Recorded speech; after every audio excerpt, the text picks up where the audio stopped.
Hey everybody, I wanted to make this video when we went camping here this past month. I love being able to take my crafts with me, and a drop spindle and a little bit of BFL roving was the perfect excuse to have something fun to do while we were at the campsite. I chose BFL because it's got a nice long staple length, which makes it easy for drafting and attaching the fiber to the drop spindle. I always like to teach in my drop spindle course not to use a leader thread, but rather to use the fiber supply that you have to attach to the drop spindle. What I always do is you just pull out enough of the fiber and sort of get the twist going with your hands, and then sort of sandwich it around the hook of your drop spindle. Then that way you can use the drop spindle to get the twist into this initial piece of yarn without worrying too much about what it looks like. You can see mine's lumpy. And then once you have enough just to get it twisted a couple times around the bottom of the spindle and then bring it back up around the hook, now you've officially attached your fiber supply to your drop spindle and can continue on normally.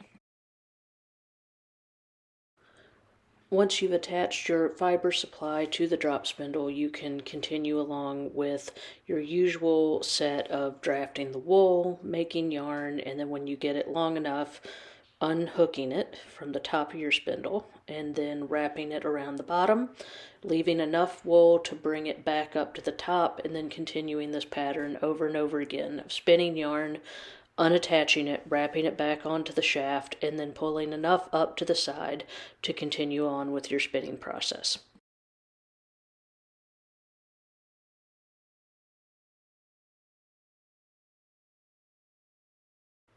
When you're first starting out, or if it's just your comfort level, you can do what most people call the park and draft method, which is where while you're getting the twist in your fiber, you put the spindle underneath your armpit or between your knees. That is the parking spot of the park and draft, and then that way your hands are free to get the twist into your fiber supply. And remember, your hands are like the gatekeeper of the twist, letting it run between one set of pinched fingers and the other.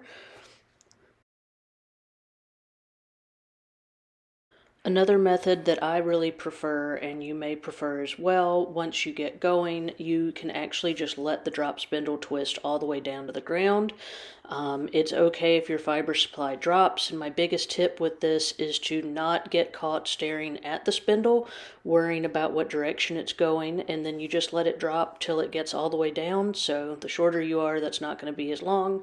And then once it gets as far down as you can reach, then you just pick it back up and wrap the spindle. The weight of the drop spindle is actually going to help keep the tension on your yarn.